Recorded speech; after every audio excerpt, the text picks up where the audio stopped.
Good morning. We are continuing with our chapter E, learning about women in the Old Testament. Let's look at our keywords and definitions. Remember, these are important for us to know. Our first word is integrity, to be faithful and consistent in living out your beliefs and moral principles. The next one is solidarity, the union or fellowship between people that arises from having a common mission and common responsibilities. It is one of our Catholic social teachings. You'll see that's the title of the yellow one, solidarity. We want to be one with everyone. We want to be looking out for everyone. Threaten is to be a menace or a source of danger to. And remember, the gallows is that wooden frame that people were hung from back in the day. So those are important keywords for us to know. Make sure you know them before our quiz next week. Yesterday we talked about Rebecca the planner. We had already heard the story about Jacob and Esau. We read it again because it also has Rebecca as a big role in it. We talked about how Rebecca did some shifty things. And God doesn't like us to do the lying and the trickery, even if it was for a good reason. She knew that Jacob would be a better leader than Esau, but it's still not okay to do the trickery. Today we are reading about Ruth the Faithful. We will notice that for our reading in the Bible, it just says the book of Ruth. That's because Ruth is one of the shortest books in the Bible. It's very short, so we're going to read the whole story of Ruth. So if we look at page 312 in the Bible, if you are at home, you can read it, follow along on the attachment that I have with this book of Ruth. So Naomi in Moab. Once back in the time of the judges, there was a famine in the land. So a man from Bethlehem of Judah left home with his wife and 2 sons to reside on the plateau of Moab. The man was named Elimelech, his wife Naomi, and his sons Mahlon and Chilion. They were Ephrathites from Bethlehem of Judah.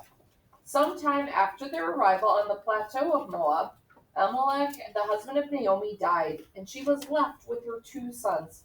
They married Moabite women, one named Orpah, the other Ruth. When they had lived there about 10 years, both Mahlon and Chilion died also, and the woman was left with neither her 2 boys nor her husband. She and her daughters-in-law then prepared to go back from the plateau of Moab, because word had reached her there that the Lord had seen to his people's needs and given them food. She and her 2 daughters-in-law left the place where they had been living. On the road back to the land of Judah, Naomi said to her daughters-in-law, "Go back, each of you, to your mother's house. May the Lord show you the same kindness as you have shown to the deceased and to me. May the Lord guide each of you to find a husband and a home in which you will be at rest." She kissed them goodbye, but they wept aloud, crying, "No, we will go back with you to your people." Naomi replied, "Go back, my daughters. Why come with me? Have I other sons in my womb who could become your husbands? Go, my daughters, for I am too old to marry again. Even if I had any such hope, or if tonight I had a husband and were to bear sons, would you wait for them and deprive yourselves of husbands until those sons grew up? No, my daughters, my lot is too bitter for you, because the Lord has extended his hand against me." Again they wept aloud. Then Orpah kissed her mother-in-law goodbye, but Ruth clung to her. So Naomi is saying, go, live your lives. You have all your lives ahead of you. Don't stay with me. I'm an old lady. You don't need to give up your lives to be with me. Go back to your mother's houses so you can find a new husband and you can have a new life. The daughters are saying, "No, we love you. We want to help take care of you." She's like, no. You go and live your life. So Orpah kisses her. She doesn't want to. She kisses her on the cheek and says goodbye, and she returns back to her home so she can start a new life. But Ruth, she says, "See now," she said, "your sister-in-law has gone back to her people and her God. Go back after your sister-in-law. But Ruth said, do not press me to go back and abandon you. She knows that nobody is there to take care of Naomi. Naomi is all alone, and she needs someone to look out for her, to take after her. Wherever you go, I will go. Wherever you lodge, I will lodge. Your people shall be my people, and your God my God. Where you die, I will die, and there be buried. May the Lord do thus to me and more, if even death separates me from you. Naomi then ceased to urge her, for she saw she was determined to go with her. The return to Bethlehem. So they went on together until they reached Bethlehem. On their arrival there, the whole town was excited about them, and the woman asked, can this be Naomi?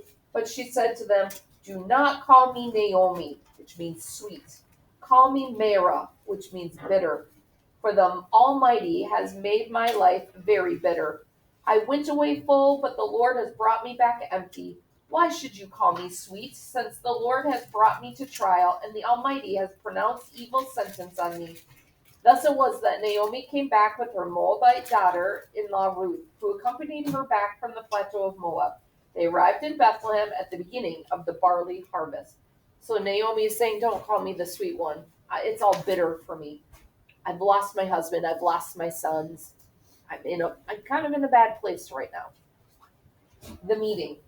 Naomi had a powerful relative named Boaz, through the clan of her husband Elimelech.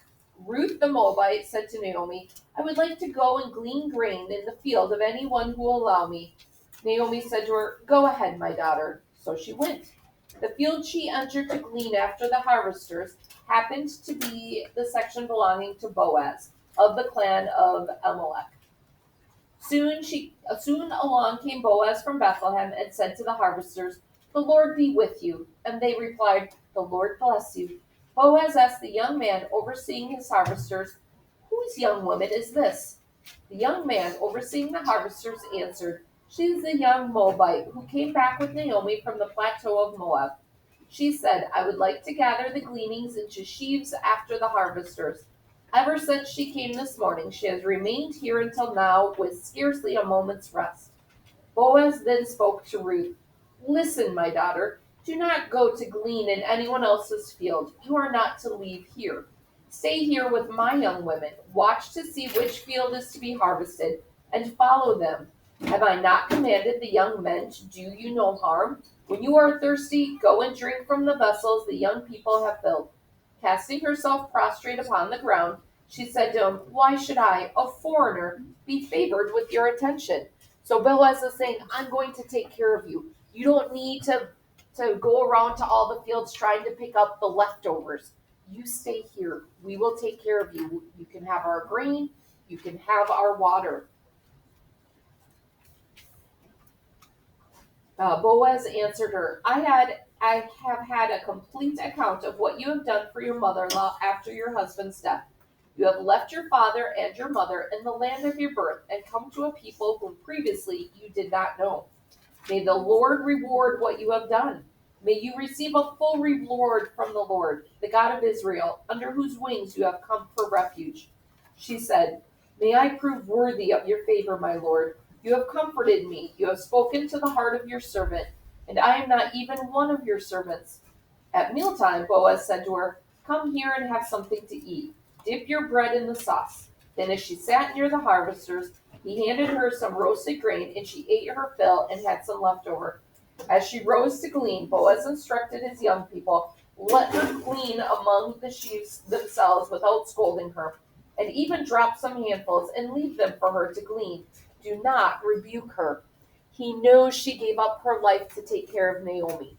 He knows what she's doing, that she's taking care of her mother-in-law, even though it means she's not going to have her own life now.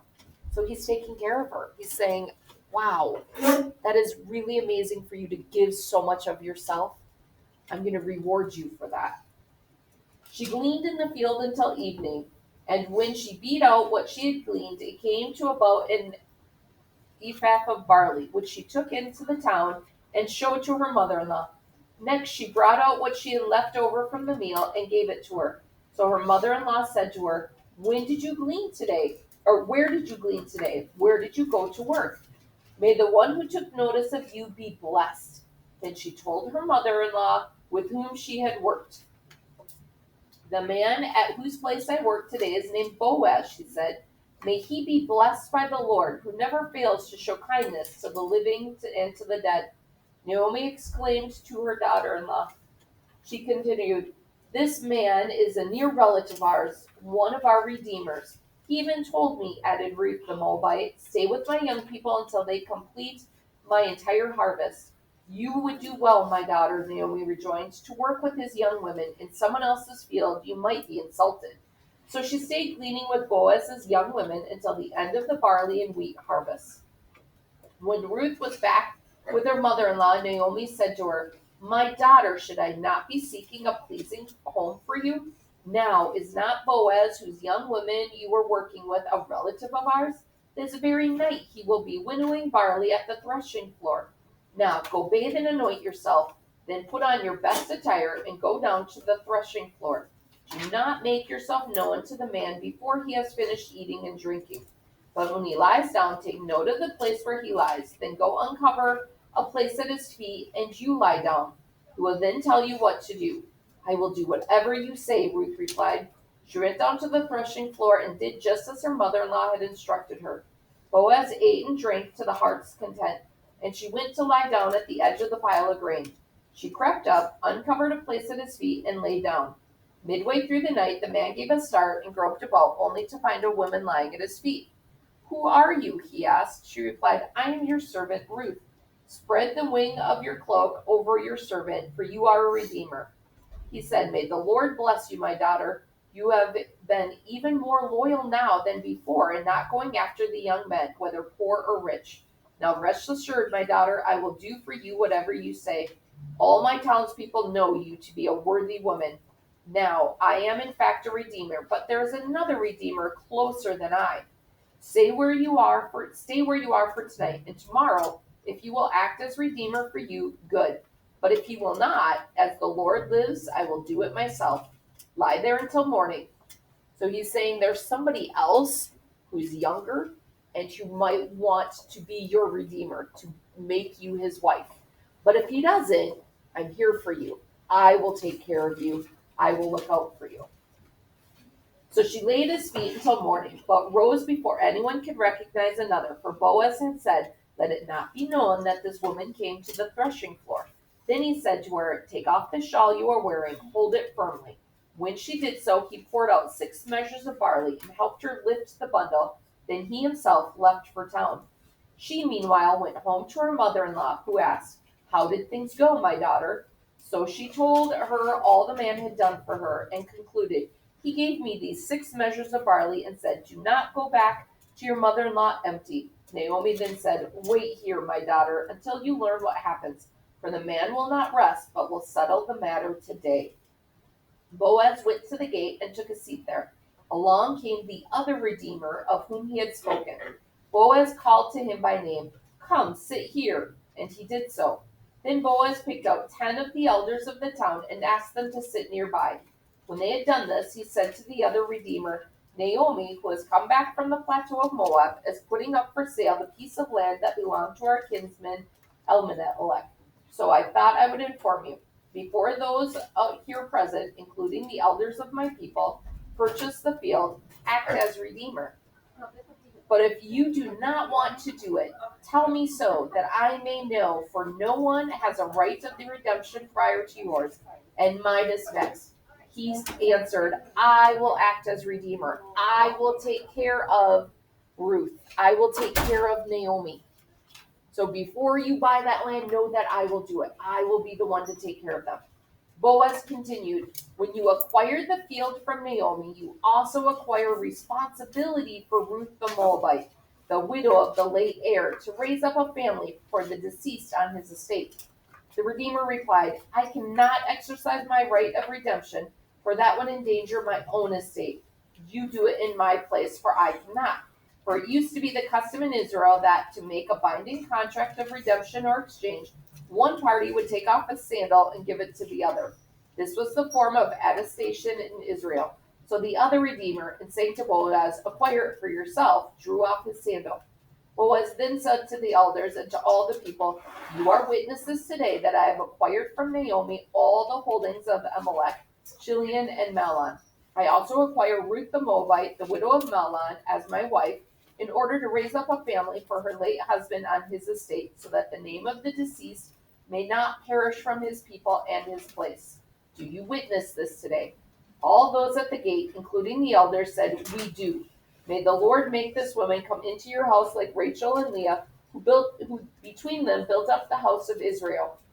Prosper in Ephrathah, bestow a name in Bethlehem. With the offspring the Lord will give you from this young woman, may your house become like the house of Perez, whom Tamar bore to Judah." So they're saying, okay, you are allowed. It was supposed to be somebody else to be the redeemer, to marry her and to get the land and the inheritance, but they didn't want it. So now Boaz, you can come in, you can get the land, you can marry Ruth. You're going to take care of Ruth and Naomi, and it's all legit. You're able to do this. Boaz took Ruth. When they came together as husband and wife, the Lord enabled her to conceive, and she bore a son. Then the women said to Naomi, "Blessed is the Lord, who has not failed to provide you today with a redeemer. He will restore your life and be the support of your old age. For his mother is the daughter-in-law who loves you. She is worth more to you than 7 sons." Naomi took the boy, cradled him against her breast, and cared for him. The neighbor women joined in celebration. "A son has been born to Naomi." They named him Obed. He was the father of Jesse, the father of David. So think about Jesse when we think about the Jesse tree at Christmas time. So Ruth has Obed, who becomes the father of Jesse, who's the father of David.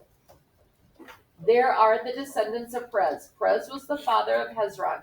Hezron was the father of Ram. Ram was the father of Amminadab. Amminadab was the father of Nahshon. Nahshon was the father of Salma. Salma was the father of Boaz. Boaz was the father of Obed. Obed was the father of Jesse, and Jesse became the father of David. So there's the whole genealogy. Shh. Please remember I'm still recording. So let's look at what we have tonight, or today. We need to complete the sentences. We have 6 questions that you need to fill in from the reading. So I'm going to give us a little bit of time to make sure we look back over that book of Ruth, what she went through to stay with Naomi and take care of her, how she would please sit down, how Ruth was rewarded for taking care of her mother-in-law by Boaz taking care of her now and bearing her a son, or giving her a son.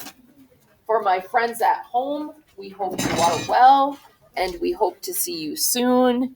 Have a wonderful day.